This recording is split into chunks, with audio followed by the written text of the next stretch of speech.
Čia dar aplinkui yra labai daug benamių, kaip matote. Todėl dėl to čia aplinkui saugumas tai gan prastas. Prastesnis nei kitose Osakos vietose. Kaip matote, čia yra dar labiau nusikūrusi vieta.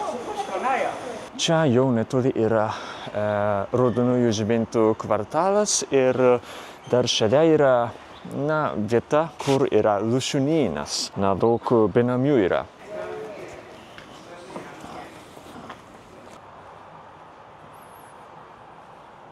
Būtent šioje vietoje daug darbuotojų susirinko iš visos Japonijos. Tai dėl to, kad po karo buvo Japonijoje toks periodas, kai Japonija ekonomiškai tapo stipresnė ir tada daug buvo darbų čia aplinkui. Ir būtent toks laikas vadinta kaip Japonijos ekonominio augimo periodu. Daug čia susirinko daug darbuotojų iš visos Japonijos. Ir be to 1970 metais Osakoje buvo pasaulinė paroda, tada dėl to daug žmonių čia atėjo darbo. Bet tai buvo problema, kad daug darbuotojų čia tik rado vienos dienos darbą ir jeigu negali rasti darbo, tada neturi pinigų. Tai apskritai dėl to čia darbuotojai apskritai nėra turtingi, kam